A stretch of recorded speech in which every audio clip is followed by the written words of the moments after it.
Olá, olá, olá, olá. Tudo bem, pessoal? Boa noite. Boa noite, boa noite, boa noite. Hoje é dia 20, 20 de maio.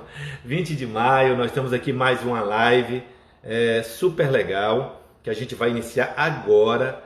Tá aí chegando o nosso convidado, o professor Rogério Gliar está aqui. Vamos aqui. Bem-vindo. É muito bom receber todos vocês nessa live de hoje. Estamos novamente aqui com o Grilo. Professor Rogério, Agora deu boa noite. certo. Tudo jóia? Agora está perfeito. Olha aqui, que legal. Então, assim, eu estou aqui dando boas-vindas a todos os participantes que estão chegando agora nessa live, que mudou o horário. Algumas pessoas estão tão acostumadas com o horário das 19h30 que hoje a gente fez um horário diferente. Mas é só hoje, viu, pessoal? A gente vai voltar ao horário normal nas outras lives que vão acontecer, mas hoje foi por causa de uma decisão, de um monte de trabalho que a gente teve nas nossas universidades, então a gente teve que fazer nesse horário às 20h30. Então, quero acolher todos vocês, quero acolher o professor Rogério, que está aqui conosco mais uma vez. Na realidade, esse bate-papo vai continuar. Tudo bem, Anderson? Tudo bem? Tudo bem? Sejam todos bem-vindos. Vai continuar o nosso trabalho. Nós estamos aí com a participação do Instituto Next, estamos aí com o pessoal do Laboratório de Brinquedos e Jogos, do Centro de Estudos sobre Cidade e Lazer, a nossa equipe que vai estar conosco. Vou aproveitar nessa entrada inicial, certo? Eu quero publicar aqui uma convocatória do evento que a gente vai realizar do dia 25, do dia 25 a fixar aqui um comentário. Nós estamos aí com um evento que vamos começar no dia 25 a 30 de maio, que é o Dia Internacional do Brincar, que é um evento que a gente está comemorando o nono Brincar, vai ser um direito de todos, que começa do dia 25 ao dia 30 de maio. Então, vamos aí estar mandando um monte de informações sobre as nossas redes sociais e também vamos estar realizando o Brincanex, que é um outro evento que vai acontecer do dia 28, 29 e 30 de maio.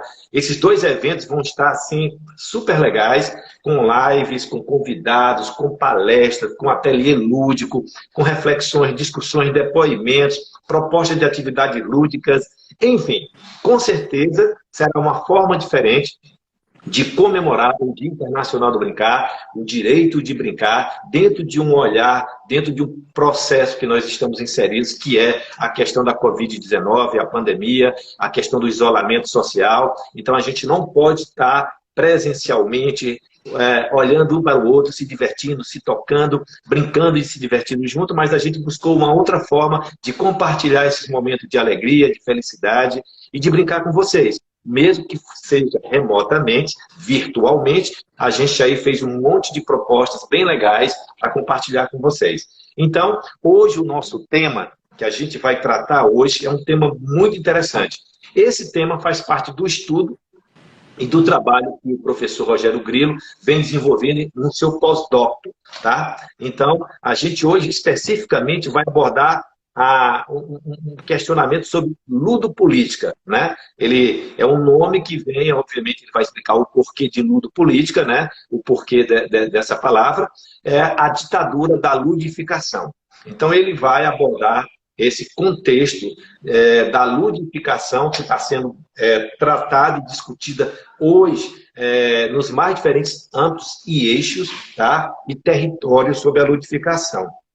E aí, depois eu falo um pouco como é que vai ser dividida essa live aqui em 3 momentos que o professor Rogério vai abordar essa temática conosco. O professor Rogério, reforçando, é doutor na área de educação física pela Unicamp e mestre em educação pela USF, pedagogo, enfim, é pesquisador, professor de educação física, tem experiência de 16 anos em escolas, como também 10 anos no ensino superior. Ele tem hoje o seu foco de trabalho, de aprofundamento e estudo em cima da área da cultura lúdica, do brinquedo, do lúdico, da psicologia histórico-cultural. Como ele gosta de abordar temáticas sobre cultura lúdica, eu quero introduzir agora, tá? Começar com uma leitura de um texto que eu queria compartilhar com vocês rapidinho, que eu estou aqui, separei para vocês para fazer uma leitura nesse sentido. Eu separei esse material, já está aqui ok? Que é um texto rápido que eu quero ler sobre o brincar e a cultura lúdica. Tá bem, pessoal? É rapidinho e depois eu passo a palavra para o nosso convidado, professor Rogério Grito, que eu agradeço muito, como sempre, uma pessoa generosa, muita gratidão pelo acolhimento aos nossos convites. Esse projeto de live que começou, que era focado em cima dos nossos alunos, as disciplinas de recreação, ludicidade, estudo do lazer e jogos cooperativos. Só que agora chegou a uma dimensão maior, onde tem a participação de pessoas de outras universidades, pessoas que são nossos seguidores do nosso Instagram, enfim, pessoas que estão fora dos muros da academia, são pessoas que não são cientistas, não fazem estudo dentro dessa área, mas que, obviamente, o tema que a gente aborda afeta toda a humanidade e afeta todos nós, direto ou indiretamente. Aí é importante da gente compartilhar esse conhecimento com todos. Então, vamos lá. O texto é mais ou menos o seguinte: o brincar e a cultura lúdica. O homem é o único animal com capacidade de construir cultura. A nossa forma de brincar estará intimamente ligada e influenciada pela cultura onde vivemos. Por isso que o brincar é uma expressão da nossa cultura. Cada sociedade tem sua herança e história cultural. Cada cidade, cada local, cada comunidade constrói sua própria cultura. A cultura lúdica é um patrimônio material e imaterial da humanidade, que deve ser preservado, protegido e restaurado. Quando brincamos, aprendemos a brincar. O jogo, o brinquedo e a brincadeira são criações de uma cultura e fruto de uma história. Sabemos que é fundamental e urgente viver o presente, preparar o futuro e sempre respeitar nossas tradições e as nossos antepassados, a nossa ancestralidade. O brincar é uma linguagem secreta que devemos respeitar, mesmo se não entendemos. O brincar é uma manifestação importante de aprendizagem e evolução humana. A criança que brinca, inventa e joga. Com certeza será um adulto mais criativo, humano e feliz. O brincar é, para muitas crianças, um momento de vida, um momento da vida altamente significativo e que marca sempre e ludicamente cada um de nós. Uma experiência que ninguém nunca esquece. O ato de brincar é tão antigo quanto a infância. Cada criança possui maneiras diferentes de ver e interpretar seu mundo e simbolizá-lo. O brincar é um ato constitutivo das culturas infantis. Então, eu faço esse texto em homenagem a vocês que estão nos assistindo, ao professor Rogério. E, professor Rogério, muito obrigado pelo carinho e atenção e vamos entender um pouco o que é essa discussão que o professor Rogério nos traz referente à questão da ludopolítica, a ditadura da ludificação. Ele vai trabalhar dentro de 3 eixos, de 3 âmbitos. A ludificação no âmbito corporativo e empresarial, a ludificação dentro dos mecanismos midiáticos, tá? Das redes sociais, televisões, mídias, etc. E a ludificação no âmbito educativo, seja formal ou não formal, dentro do âmbito público ou privado. Então, professor Rogério, nos explique um pouco mais. Durante o processo, eu vou fazer algumas perguntinhas para você. Ludificação. Certinho. Muito obrigado, Marcos, pelo espaço. Agradeço a todos que estão aí nos ouvindo, né? Vou aproveitar e mandar um abraço lá para minha mãe, lá em Passo, Minas Gerais, que ela me cobrou da última vez quando eu mandei o abraço para ela. Né? Aos meus amigos, né, lá de Campinas também, demais colegas de luta, né, que pesquisam jogo aí, que é uma luta pesquisar jogo hoje, né? A gente está sempre aí nos combatendo com certas frentes que acham que jogo e brincadeira é algo fútil e não é. A gente já sabe que é extremamente importante para o desenvolvimento infantil até o desenvolvimento na terceira idade. Inclusive, trabalhei com xadrez na terceira idade em Minas Gerais. Então, é uma coisa foi muito legal aí você acompanhar o desenvolvimento das pessoas, que não é algo que é estagnado. E um abraço e um beijo para a Heloísa, né, que emprestou o celular para poder estar comunicando aí com você. Inclusive, vou ter que trocar de celular, porque, né, o celular já não está funcionando mais, aquele outro, né? Bom, vamos começar com essa discussão, que eu gosto de uma frase do Foucault, que a crítica, ela deve mostrar aquilo que parece evidente que não é tão evidente. Então, eu gosto de trazer essa ideia de fazer crítica, tornar difíceis os gestos fáceis demais. Então, esse momento eu vou assumir uma postura crítica, não no sentido de construir o jogo, nada disso. Pelo contrário, eu estou defendendo o jogo. Então, para poder defender o jogo, a brincadeira, o brinquedo, tal qual nós fazemos, professor Marcos, a gente precisa também denunciar o lado negro da força, que você usa, né, esse termo, né, o lado obscuro da força e tudo mais. Então, quando eu penso numa política para o lúdico e falo de uma aí minha irmã entrou, um abraço lá para Passo, Minas Gerais. Eu agora aí já né, tá pago, né, o abraço. Bom, quando eu penso numa ludificação, Marcos, eu penso numa política, uma ludopolítica, eu penso que o nosso tempo e espaço para expressar ele está sendo o quê? Tomado, governado. Então, ele está sendo gerenciado, capitalizado e direcionado. Então, para uma espécie de uma forma de governo. Um governo não no sentido do Estado, mas uma forma de controle. Então, toda prática que visa controlar o nosso lúdico e obter um dado do nosso comportamento, direcionar a gente para um consumismo, alguma coisa, eu vejo como um ato político. E quando eu penso na ludopolítica, eu penso num controle político do nosso lúdico. E entendendo o lúdico como uma experiência que é o que? Individual. Não tem como eu falar assim, meu copo é lúdico. Para mim pode ser, porque eu tenho uma experiência com ele. Mas para você olha e fala assim, por que seria lúdico? Então, para mim, toda forma, toda intervenção que visa controlar o lúdico das pessoas para obter algo em troca, de redirecionar, criar um perfil, criar uma forma de comportamento para o consumo, uma prática neoliberal, então isso para mim é uma ludopolítica. E quando eu coloco a ludificação, até nós tivemos um embate na semana passada sobre ludificação e gamificação. Habitualmente o termo ludificação é análogo à gamificação. Lembra disso? Ludificação, gamificação. Eu vou usar um termo aqui da ludificação como ludicização. Que é ludificar as coisas, que aí a gente escapa um pouco da história da gamificação, da ludificação, mas a ludificação que eu entendo, eu estou baseando em 3 autores, que é o Maud de Bonnefanz, o Genvo, Sebastian Genvo, que você até conhece, e a Roberto Savignac, que estuda o lúdico no âmbito corporativo, nas redes sociais, mas eles têm uma pegada mais de discutir gamificação. Eu estou trazendo a ideia de ludificação para dentro da ludificação, porque tem que criar esse neologismo aí. Então, tornar, refere ao processo de trazer um objeto externo, né, para a esfera do lúdico. Então, vai determinando tudo como lúdico. Por exemplo, um jogo empresarial, eles falam que é lúdico para nós. Mas como que é lúdico se eu ainda nem joguei, eu nem tive contato com ele?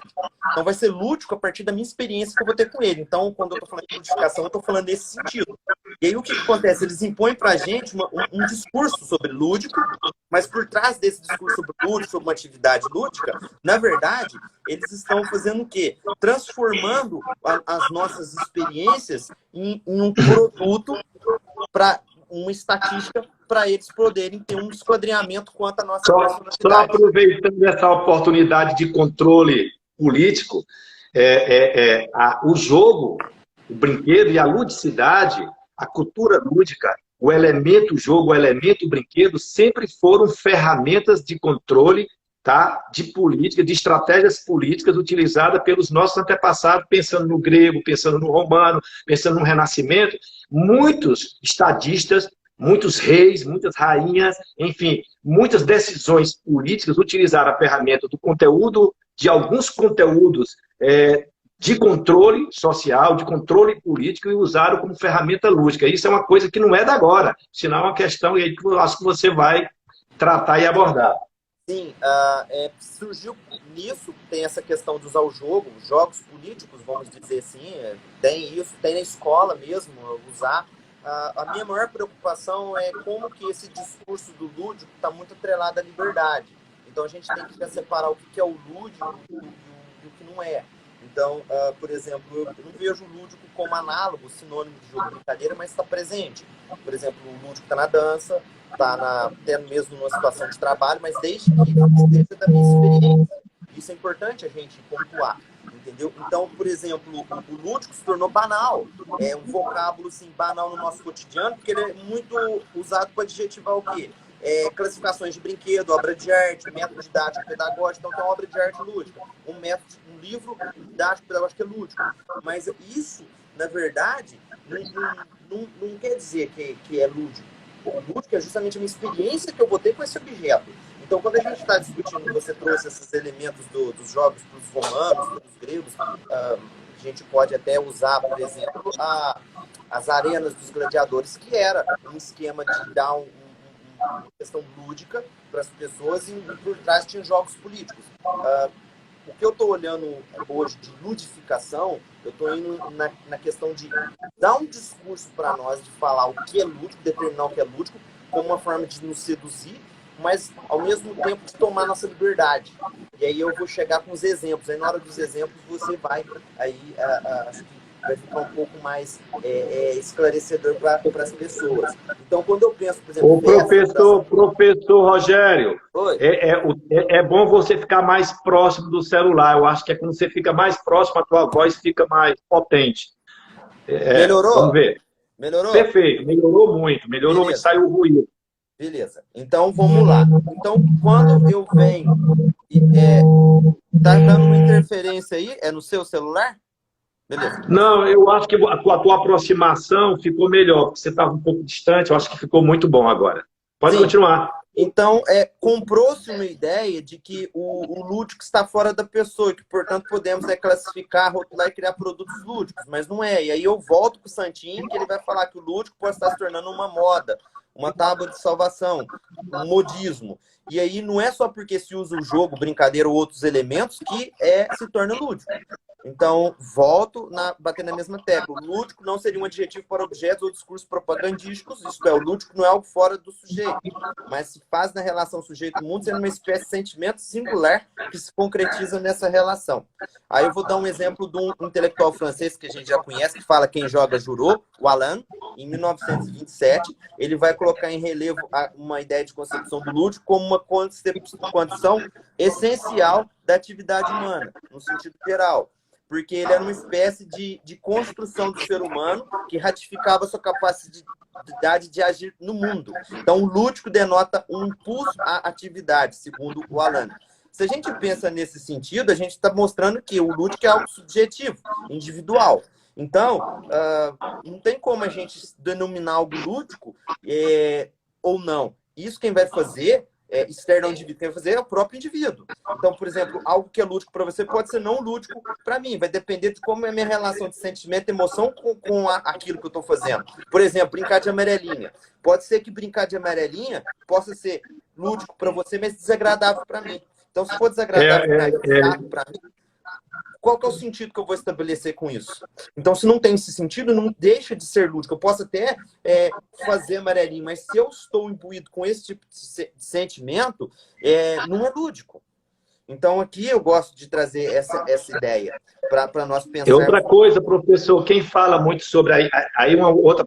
Até o próprio Tezuko Yoshida Kishimoto, quando fala o significado do brincar, o significado das manifestações lúdicas, elas variam de cultura para cultura. Se você vê o arco e flecha sendo utilizado dentro de uma manifestação de uma cultura indígena, de uma criança indígena, e o arco e flecha sendo traduzido para a cultura industrializada do brinquedo, a forma e o significado que esse objeto lúdico tem naquela cultura ou naquela etnia, a mesma coisa do significado da boneca, esse significado e essa experiência, ela muda variando no contexto e na inserção desse contexto que cada jogador e que cada experiência tem, né?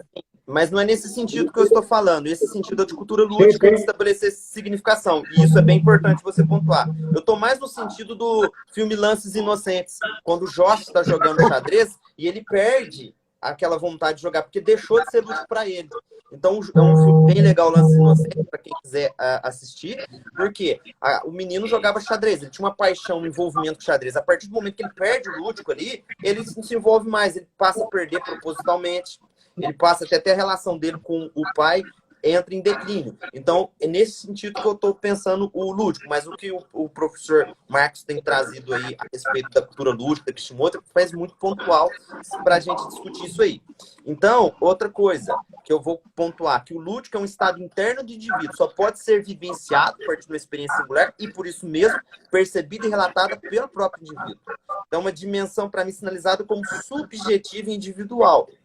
Então, tem se dito muito, por exemplo, no âmbito empresarial, nas mídias e até mesmo na escola, as atividades lúdicas. Sim, a gente pode usar o termo até atividade lúdica como algo externo, mas a questão do lúdico vai ser justamente na relação que o indivíduo vai ter e que ele sim, vai definir que é lúdico. Então, essa experiência subjetiva individual. Então, o lúdico não é igual para todos e quando observamos certas atividades que são postas para nós como lúdicas, seja na empresa, mídia social, na escola, né? Se são vivências que podem gerar o estado lúdico para um, pode não ser para outro. Então, a gente tem que ver essa questão também. Qual o tipo de experiência que eu vou ter com esse tipo de atividade, entendeu? E aqui que nasce o problema. É aqui que eu uso o termo ludificação. Por quê? Cria-se um discurso. Uma coisa é a gamificação, a gente pensar que a gamificação é um neologismo que vai estender o jogo, né, para outros campos, por exemplo, trabalho, saúde, educação e outros, tendo um paradigma, criação de modelos, etc. Então, a gamificação tem toda uma estrutura aí. Quando eu penso na gamificação, o objetivo é usar a mecânica do jogo para resolver problemas, envolver os usuários, etc. Mas quando eu penso na ludificação, eu penso numa ludicização, que é algo que está no vento, nascida na encruzilhada entre o consumismo, o estudo do comportamento, o marketing e a produtividade, a meritocracia. E aí a gente entra para se discutir novas possibilidades, aí que entra essa luta política. Então, a gente pensar que a ludificação não é um fenômeno novo, como você mesmo disse, é antigo. O conceito de ludificação atual, ele está muito atrelado ao marketing, né, a um novo tipo de marketing. A ludificação, ela tem implicações comportamentais, então tem uma questão comportamental envolvida aí, sobretudo um behaviorismo mais pavloviano aí, e uma ludificação que tende a promover uma redução, uma visão reducionista do próprio lúdico. Então, tem uma visão reducionista do lúdico, porque a ideia é, você tem que participar num jogo empresarial. Então, qual que é o sentido lúdico que se tem nisso? Então, você deve participar, então a sua liberdade de expressão é preterida aí. Então, isso aí é interessante a gente observar.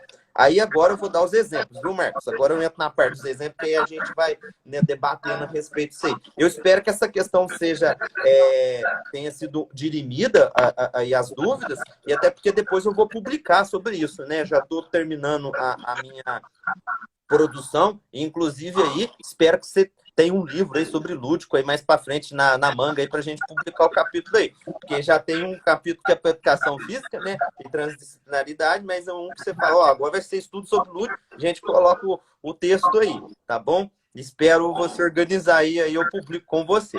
Bom. Ou você. É verdade. Tá na hora de eu organizar e você vir publicar comigo, né?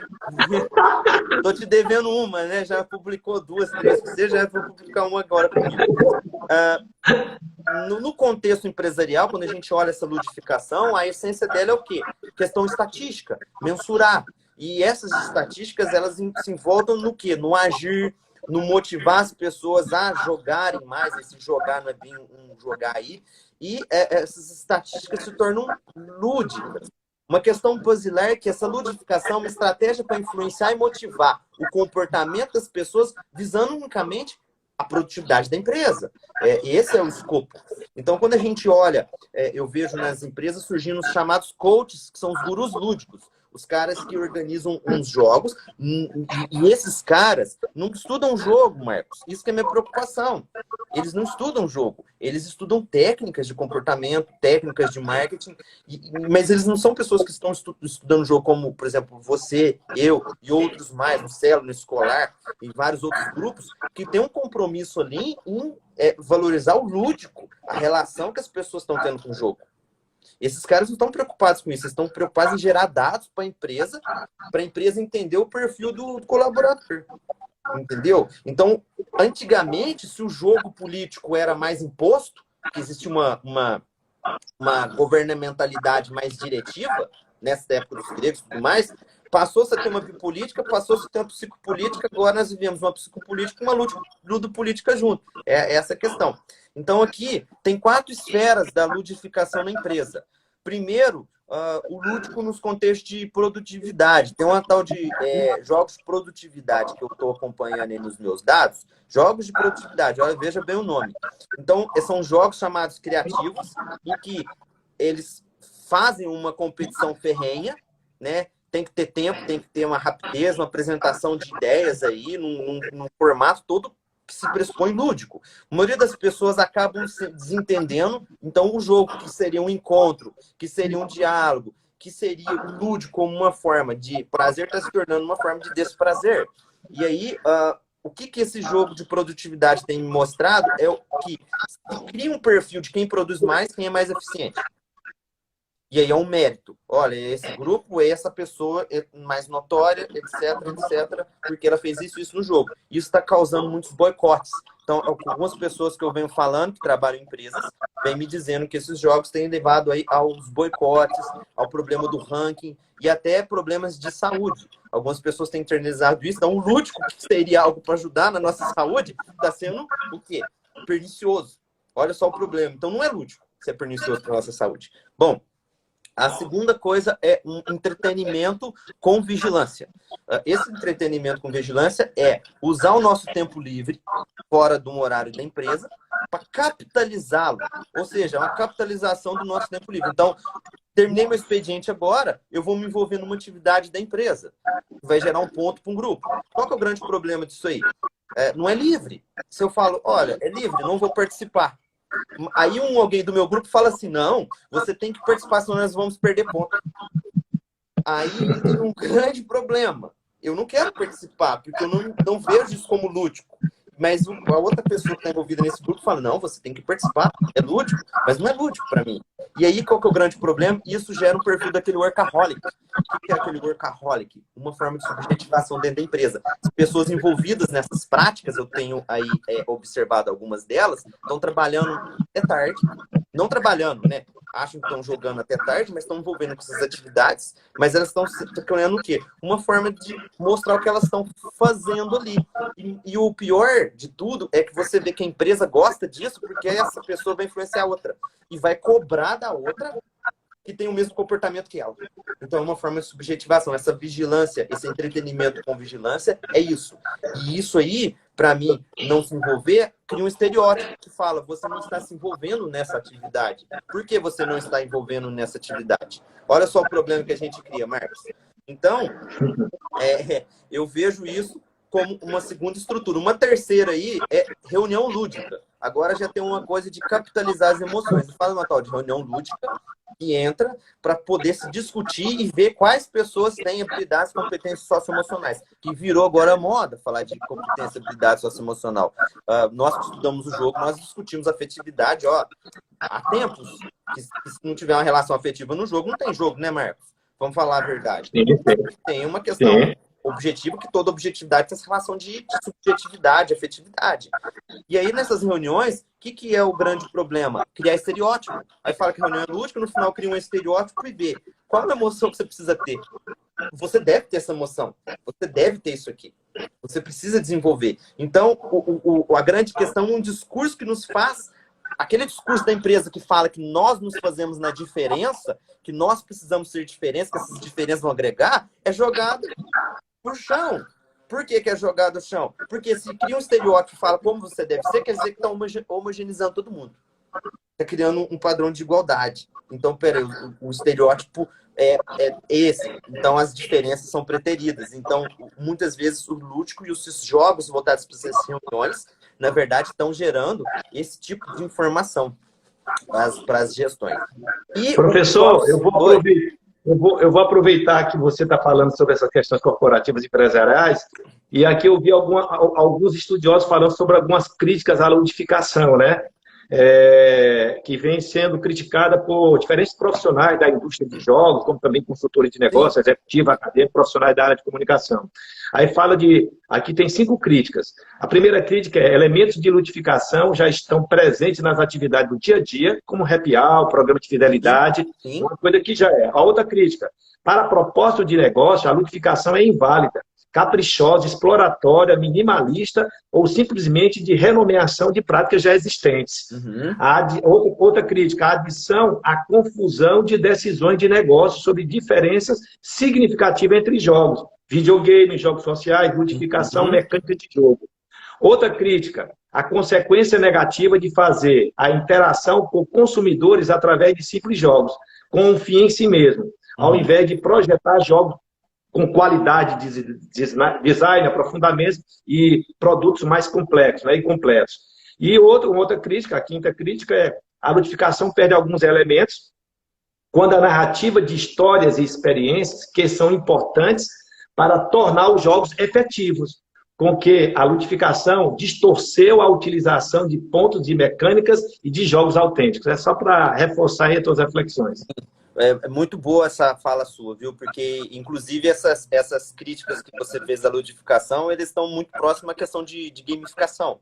E Sim. da gamificação nas empresas. E mais ainda, além dessa gamificação nas empresas, gamificação, esses outros jogos que a gente tem que olhar também. Porque você falou uma coisa muito importante. Eixos estruturantes, mas dentro de cada eixo tem as outras práticas.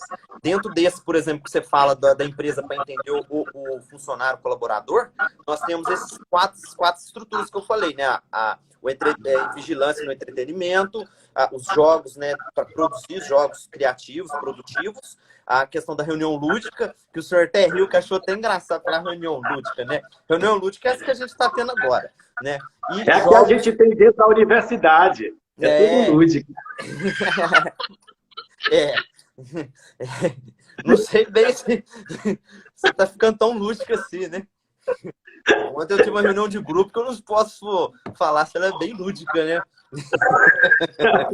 Tomou uns desdobramentos. É só para relaxar. Bom, e isso que a gente está fazendo é lúdico, né? Isso que nós estamos fazendo, essa experiência. Espero que para as outras pessoas também aí que estão nos assistindo. E a última estrutura, os jogos comportamentais, que são voltados para a consciência de equipe. Então, 4 características que eu gosto de colocar nesses jogos comportamentais. O espírito empreendedor. Então, cria-se no colaborador a ideia que ele tem que ser empreendedor. Porque se o negócio for mal, a culpa é dele. O segundo é o tecnicismo, que é usar os jogos comportamentais para desenvolver certas técnicas que tem que se desenvolver ali naquele momento, e o espírito crítico não faz parte dela. O controle da expressividade, aqui mora o perigo, porque se controla a nossa expressividade e o lúdico. E, de resto, uma análise do nosso comportamento via um behaviorismo, né? Um pavloviano, aí, como um estímulo-resposta bem direto. Então, esses jogos comportamentais, eles visam justamente isso, delinear o tipo de funcionário colaborador que eu sou. Aí entra uma questão. Se o foco está em delinear o perfil dos funcionários, né, eles passam a se vigiar e até se punir em caso de desvio quanto ao perfil ideal. E eu já vi alguns casos de umas pessoas que eu estou conversando, que quando tem esses jogos comportamentais aí, acaba se punindo a própria pessoa, né? Causando uma violência contra si, porque ela se desviou do padrão que é delineado nesses jogos comportamentais. Agora eu vou entrar na dinâmica que eu queria falar aqui, do exemplo que o senhor vai até rir. Fizeram uma dinâmica com os colaboradores para discutir a questão da saúde deles. Saúde, qualidade de vida. Então teve uma dinâmica dessa aí. Só que o escopo não era dirigido para os próprios colaboradores. Pelo contrário, os dados gerados, eles foram usados para a empresa para sondar o comportamento dos colaboradores, mas não se atende às necessidades, dão suporte a eles. E sim uma forma de vigilância. E isso é uma forma de política. Então, teve um movimento lúdico de envolvimento ali, vamos dizer assim, só que por trás dessa dinâmica que fez, gerou dados. E esses dados fizeram o quê? Foram técnicas de controle. E o que aconteceu com esses dados aí? Mostrou o nível de saúde e o nível de produtividade que esse colaborador tem. Então, se a saúde dele está baixa, é claro que a produtividade dele vai ser o quê? Reduzida. Então, foi muito interessante essa dinâmica, porque a intenção foi produzir subjetividades por meio do discurso do lúdico como atrativo e sedução. Então, falou, vamos fazer essa atividade e tal. Ninguém pensou em si. E o lúdico é o momento da gente também pensar, né? Um movimento da gente, né? Uma autorreflexão também, quando a gente se envolve com uma atividade. O lúdico é crítico, mas a forma como você conduz o lúdico dentro dessa perspectiva colocada como ludopolítica e uma forma de obter dados e controle, aí ela passa a ser perigosa.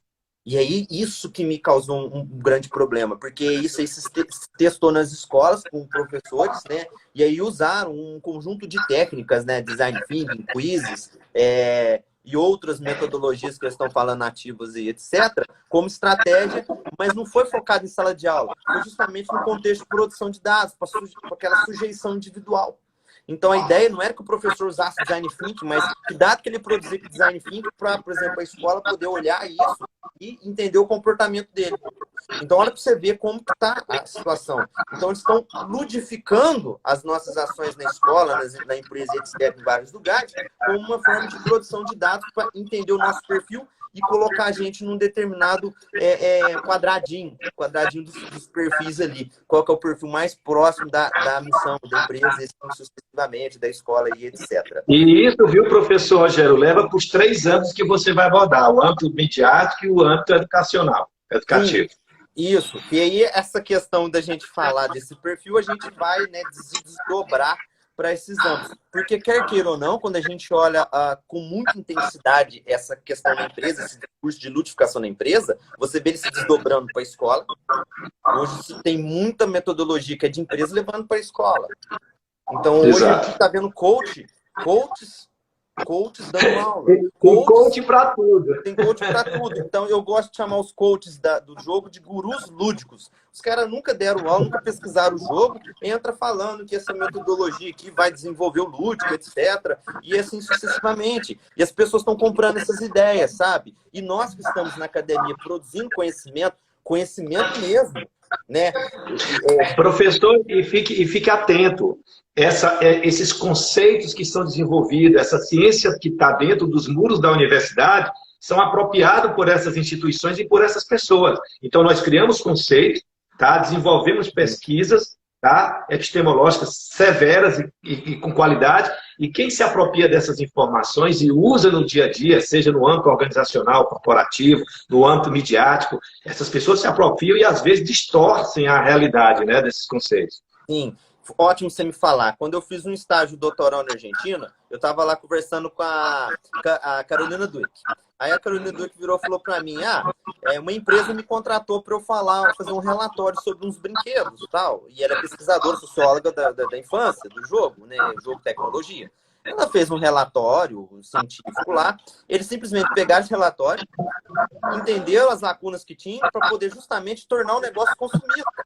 Sendo que ela é contra o consumismo. Então ela falou assim que se viu, né, entre a cruz e a espada, porque ela produziu uma coisa que era contrária à própria pesquisa dela. É horrível. Ela se amarrou nisso. E aí foi para uma empresa tipo Lego, essas empresas assim, e isso é um problema, né? Por isso que a gente tem que tomar cuidado. E aí, justamente, você falou uma coisa muito boa, eles apropriam das nossas ideias, justamente para cada vez mais deixar o quê? Velado a coisa. E aí a minha função nessa fala hoje é justamente desvelar, descortinar esses problemas desse lúdico. E o que aconteceu, Marcos, com tudo isso que eu falei para você? Houve um ranqueamento dos colaboradores, que eram mais engajados ou não nessas práticas lúdicas, que não são lúdicas aí, a visibilidade do melhor, ou seja, uma meritocracia. E aí essa meritocracia vai justamente na contramão de um discurso que valoriza a criatividade e o comportamento em equipe como práticas de excelência numa empresa. Se aí a gente tem esse discurso na empresa de que o importante é trabalhar em equipe, ter todo esse processo, quando você vem para a meritocracia, você racha essa união. E tem alguns especialistas que falam o seguinte, algumas técnicas que é utilizada dentro do processo de ludificação, que é a técnica de emblemas de conquistas, a segunda, nível de conquista e classificação de usuários. Uhum. Muito bem. E se a gente olha o lúdico como uma experiência individual e uma questão de uma união, quando você olha essa meritocracia, está rompendo isso. Então não é lúdico. E aí você tem uma produtividade por trás, um engajamento forçado, verticalizado. Veja lá naquele entretenimento lá. Eu falei, não vou participar fora do meu horário. O que me falaram? Você tem que participar, senão a gente vai perder ponto. Ou seja, é forçado e verticalizado. Então, se eu não participar desse evento para produzir ponto, então eu vou ser o quê? Excluído. Vou ser criticado. E, de resto, um delineamento do nosso perfil. Qual que é o perfil adequado? Bom, aí eu gosto de trazer, no final, o Hermann Hesse, professor. Jogo das contas de vidro. O que ele vai falar? O que é o lúdico? Mediante o jogo, cada indivíduo pode exercer sua expressividade livre e individualmente. o lúdico como uma forma de expressividade. Então, ele vai trazer essa ideia no jogo das contas de vida. E o que a gente está falando aqui é o contrário a isso. Então, como que isso é lúdico, né? Então, a gente está vendo uma ludopolítica. Uma ludopolítica, então, é um controle do nosso tempo e espaço. Nós temos um tempo e espaço livre para nós decidirmos, envolvermos atividades, termos um momento de prazer, divertimento. E o que está acontecendo é o quê? Contrário. Está tendo uma obrigatoriedade. Então, está indo na contramão. Então, essa ludopolítica são práticas de governamento que a gente está sofrendo hoje. Nós, enquanto pesquisadores de jogo, as pessoas que estão assistindo, estão podendo refletir sobre isso. Mas isso está tão banal no nosso cotidiano que a gente vai internalizando essas práticas e vai se tornando o quê? Naturais. O processo de naturalização. E isso tem me incomodado muito, né? Bom, agora a gente vem para a questão da mídia, professor. Ludificação nas mídias. Então, agora entra uma segunda frente que eu gosto de discutir. Eu acho que essa é a mais comum, porque quem não, às vezes não está na empresa e tudo mais vai identificar melhor com essa aqui. Vou dar 3 exemplos. Depois desses 3 exemplos, eu trago a minha análise que eu estou realizando. Primeiro, um jogo dos signos do Zodíaco, lá que eu já até falei semana passada. Eu entrei num jogo, demandou tempo nesse jogo lá do meu signo, compatibilidade, etc. No final, gerou lá um tipo de personalidade que eu sou de acordo com o meu signo. Durante uma semana, quase 10 dias, eu fiquei recebendo mensagem de tarô, as pessoas queriam ler minha mão, mapa astral, eu olhar lá as estrelas, etc. E começaram a surgir quotes. Inclusive, recebi no meu e-mail. E eu não coloquei o e-mail lá. Mas pela identificação do IP do meu computador, buscaram meu e-mail, essas coisas todas. E aí, um boom. Ou seja, entenderam que eu sou um consumidor do zodíaco, dos signos do zodíaco, etc. Aí, dessa astrologia. Um segundo exemplo é o tal do Watch. Agora virou febre no Facebook, o tal do Watch, lá no Facebook, no Instagram. Você entra para jogar e tem 4 coisas. Uma, você não gosta, e 3, você gosta. Eu entrei nessa brincadeira para poder entender para onde esses dados vão. Aí esse Watch, na verdade, está produzindo o quê?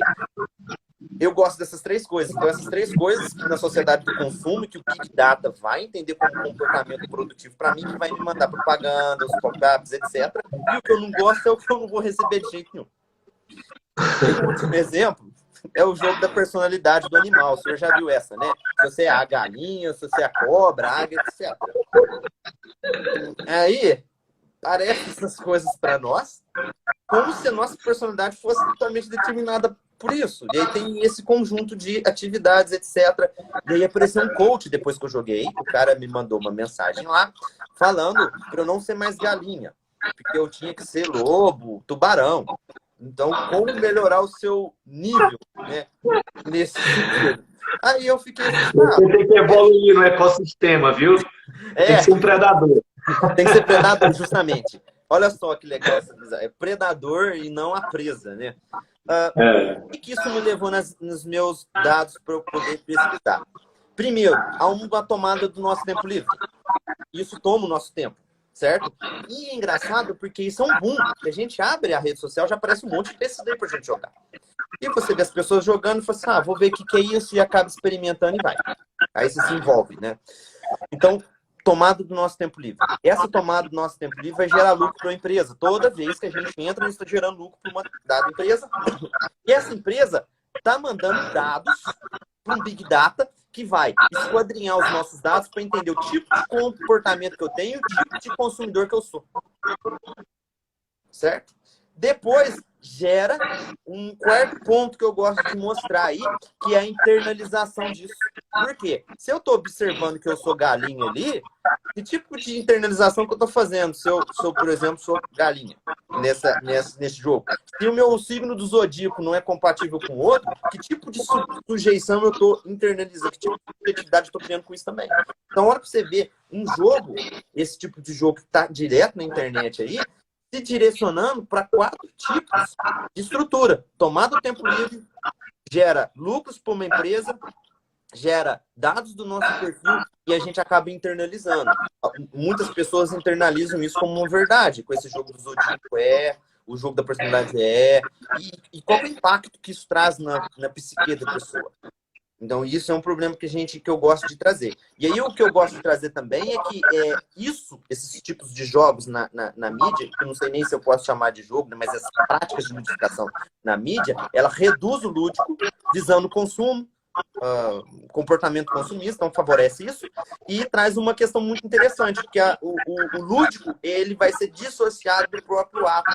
E aí nós temos um grande problema, a desinteriorização do indivíduo. Por que uma desinteriorização do indivíduo? Porque o importante é expor o afeto, expor seus dados nesses jogos, expor um tipo de comportamento.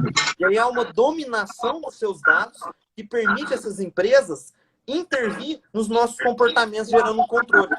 Então, a própria empresa, quando vê que ela tem um monte desses games aí, quando ela vê a gente jogando isso aqui, ela vai disparar esses outros games toda vez que a gente entrar nas redes sociais. Então, se eu gosto de Zodíaco, vai ter uns 10, 15 tipos desses jogos. Se tem Watch, vai ter uns 10, 15 tipos desses jogos. Então, a gente deixa um rastro. E esse rastro, esses indícios, né, do Gizbury, essa empresa, né, que tá um chamado rastro digital. Rastro digital. Vai usar aí. Aí o que acontece? Né, essa promoção do jogo, né, não deve andar de mãos dadas com essa motivação pavloviana que a gente está falando desse estímulo no resposta direta, mas sim, né, com a aceitação do processo que nós temos aí do lúdico como uma forma de expressividade, de decisão da nossa liberdade aí. Então, eu termino essa parte da ludificação nas mídias trazendo isso aí, até por questão do tempo que a gente deve ter agora mais uns 5 minutos para falar aí, eu tenho, eu acho. A gente tem 4 minutos para chegar nos 10 minutos finais, mas a gente vai entrar agora na parte educacional. Ok. E aí vem a parte da educação. O que tem me incomodado, Marcos, a gente começou a discutir na semana passada sobre lúdico, educação lúdica, etc. Então, nós, enquanto pesquisadores do jogo, as pessoas que estão engajadas nas teorias que nós defendemos, elas percebem que a gente faz algo sério com o jogo.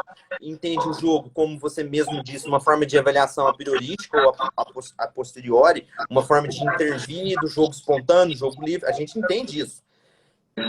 E como uma forma profícua de trabalhar com o jogo. O grande problema da ludificação na escola é venda de material lúdico, venda lá do filme que é lúdico, venda da atividade lúdica. E aí o que eu vejo nas escolas é que criou-se um discurso de ludificação por professores que estão sendo, de certo modo, sujeitados a direções, políticas públicas ou no âmbito privado, que vão colocar para esses professores que eles devem trabalhar com jogo, com lúdico, práticas de gamificação. Só que a experiência individual dos alunos e a produção de conhecimentos que eles estão gerando ali, o professor muitas vezes não está levantando em consideração. Por que ele não está levando em consideração? Porque por trás tem esse discurso da própria escola enquanto empresa, defendendo que deve-se ludificar isso aí, como uma forma de sedução, de atrair, mas por trás disso tem uma meritocracia na escola, há um conjunto de bonificações da minha meritocracia, há uma separação, cria os estereótipos. O mesmo problema que a gente tem na empresa, de criação de um perfil para criar na escola. O perfil do aluno que é eficiente, o perfil do aluno que é competente, que tem uma determinada habilidade socioemocional. Só que em vez desses perfis que estão surgindo para a gente fazer um tipo de intervenção, igual você sugeriu, o jogo serve para isso, está sendo meritocrático. Então, a ideia de uma ludificação na escola está seguindo muito mais a uma meritocracia, uma lógica de mercado, a um domínio da liberdade do aluno, de uma prática de governamento dele, uma luta pública, muito mais isso do que a gente trazer, por exemplo, o lado bom do jogo. Então, o lado negativo do jogo na escola é que muitas vezes o professor tem trabalhado com o jogo nesse sentido. Ele extrai o que o jogo tem de melhor, que é o quê? Por trás do jogo lúdico.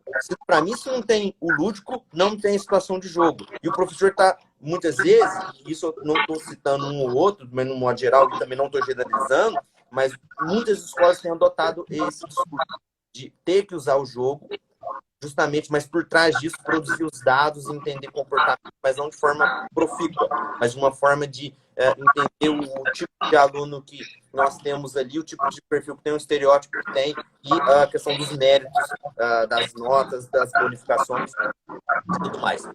É nesse sentido que eu tenho trabalhado aí na minha pesquisa.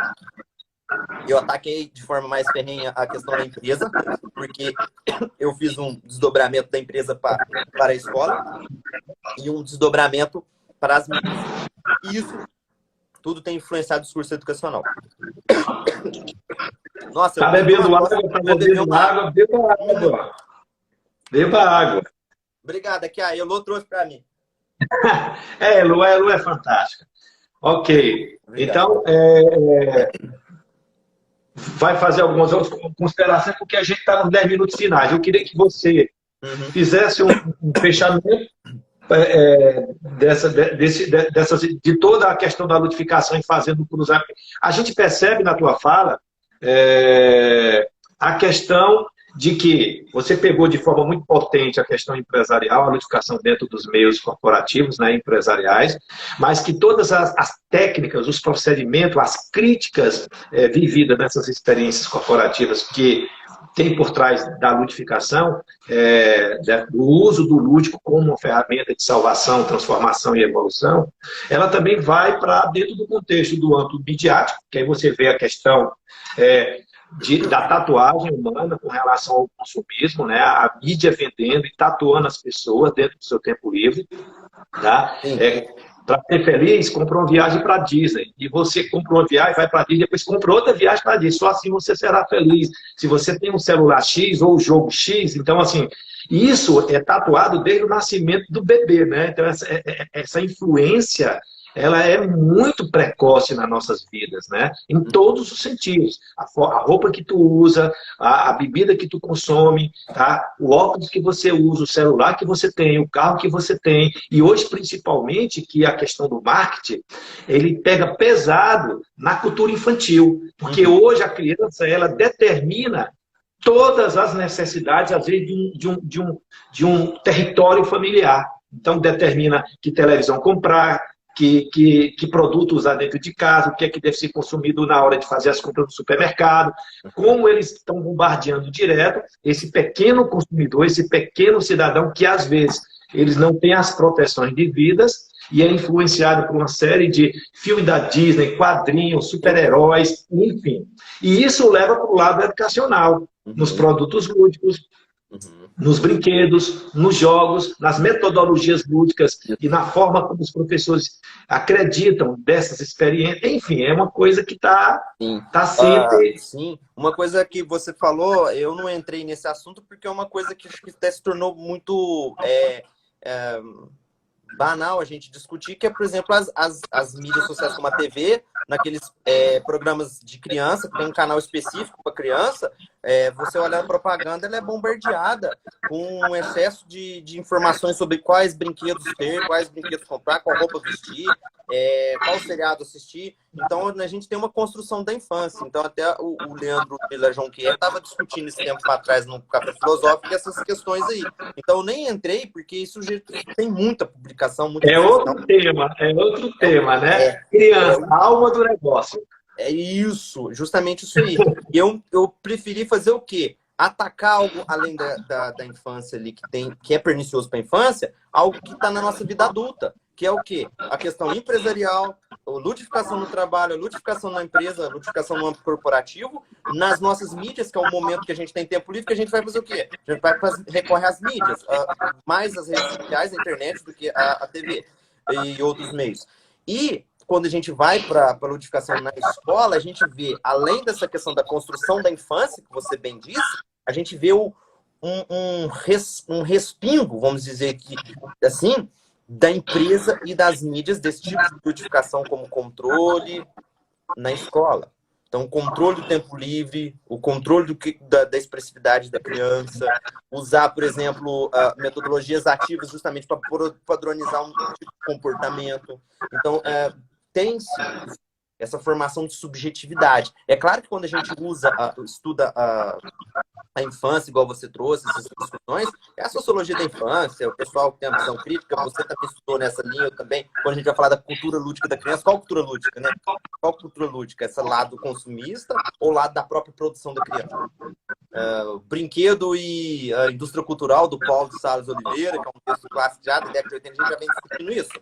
o escopo que eu vejo nesse momento, quando eu vou discutir ludopolítica, Marcos, é como que o discurso empresarial passa nesse discurso midiático, sobretudo nas redes sociais, o ludopolítica, e isso tem recaído na escola. Esses jogos empresariais, esse tipo de prática na empresa, de fomentar uma forma de subjetividade, de esquadrinhar um perfil, está atingindo a escola. Nos discursos de prática de professores e de... Então, eu estou trazendo isso, eu estou fazendo essa linha, entendeu? Não estou fazendo aquela outra do lúdico da infância que você bem falou, que é fundamental. A gente tem que defender. Eu estou em duas defesas, viu, Marcos? Acho que você vai em defesa da infância e em defesa do lúdico. Lógico, lógico, lógico. E é legal, eu acho que é mais ou menos o resumo do conceito de ludopolítica, né? Essa questão do lúdico como protagonismo, né? Protagonismo de si mesmo, né? E principalmente na pegada do estímulo e da motivação da experiência. A experiência vai determinar toda essa relação do sujeito com o objeto, o sujeito com o ambiente, o sujeito consigo mesmo e o sujeito com todas as relações que ele tem uma situação, um ato de brincar. Eu acho que quando a experiência é preservada e o protagonismo é no sujeito, enquanto a experiência, porque as experiências elas variam de pessoa para pessoa, de humano para humano, aí sim a gente está promovendo uma maior criticidade, uma maior autonomia, uma maior transformação desses sujeitos que estão inseridos dentro dessas manifestações lúdicas e no ato de brincar. Eu acho que isso é o papel do professor, é o papel do pai, é o papel da sociedade, é o papel das instituições midiáticas. Essas instituições, elas são fundamentais para que isso... Lógico, é importante sabermos de que existem instituições, tá, sérias, direcionadas, que preservam essa integridade da experiência, tá, do prazer, do livre-arbítrio, como também existe quando eu falo instituições, está inserida todas as instituições, governamentais, não governamentais, religiosas, mídias, enfim, instituição família, todas elas podem, obviamente, provocar alterações, e aí é interessante enxergar esse lado, porque nunca ninguém discute essa questão do lado ludopolítico, né? Assim, que o lúdico, ele pode ser uma estratégia, tá? Ele pode ter dois lados da moeda, ele pode ser uma estratégia capaz de mutilar, estagnar, controlar, tá? Manipular a verdade, né? Mas também pode ser o lúdico uma arma de elevação, evolução, transformação de cada um de nós. Aí depende como esse processo todo dentro das corporações, dentro das empresas, dentro das mídias e também dentro das instituições educativas, seja ela formal ou não formal. Acho que é fundamental discutir sobre isso, é fundamental analisar isso junto com os pais, com os professores, com os meios de comunicações, com as políticas públicas, né, que são tratadas e discutidas constantemente aí. Eu acho que é importante a gente estar dialogando, assim, a academia e a universidade pública ou particulares que estão discutindo sobre isso, elas podem ajudar nesses processos, tá? Fortalecer essas reflexões, essas provocações, esses paradigmas que são criados aí. Eu acho que esse momento é um momento muito legal e muito produtivo. A gente está eu queria que você... Vixe, vai acabar. Faça seu boa noite, porque nós temos 2 minutos para eu fechar. Tá. Eu queria mandar um abraço novamente lá para Passo, Minas Gerais, para minha mãe que está assistindo, né? A minha irmã, a minha sobrinha e demais familiares. E lá para Campinas também, para minha prima Ana, que durante o doutorado na Unicamp, ela que me ajudou lá me recepcionando. Um abraço a todos as pessoas que estão nos assistindo, porque é muito importante esses espaços para a gente trazer essas análises e as pessoas veem que a gente, na universidade, a gente, né, tem feito pesquisa séria com o jogo, com o lúdico, com o brinquedo, brincadeira e em defesa da infância. Agradecer, né, a Elô, né, a minha esposa a Elô, que tem aí me ajudado bastante. Trouxe até água aqui para mim, e ajuda todas nessas tecnologias. Pois é. Então, nós estamos fechando aqui, vai acabar. Boa noite, professor, muita gratidão, muito obrigado, como sempre, pelo teu carinho, tá? as reflexões, foi fantástico, adorei ter falado sobre isso, essa questão ludopolítica e essa questão da ditadura, da ludificação, ela é provocativa, então espero que as pessoas tenham gostado dessas reflexões, eu com certeza adorei, gostei, vai estar aí no nosso IGTV, vou baixar e também vai estar no canal YouTube do Instituto Nexo, só entrar lá que vai estar lá, @Instituto Nexo. Muito obrigado a todos, uma boa noite, que tenha aí uma noite maravilhosa de quarta-feira, e amanhã temos o professor Claudinei, de mídias digitais, aqui da Universidade Federal do Ceará, às 19h30. E não esqueça, de 25 a 30 de maio, comemorando o Dia Internacional do Brincar. Muito obrigado a todos, uma boa noite para todos, coração para vocês, tudo de bom. Um abraço, professor. Tchau, tchau. Um abraço. Obrigado, Marcos. Um abraço a todos. Até mais. Valeu. Obrigado. Tchau, tchau. Até mais. Até a próxima. Até a próxima.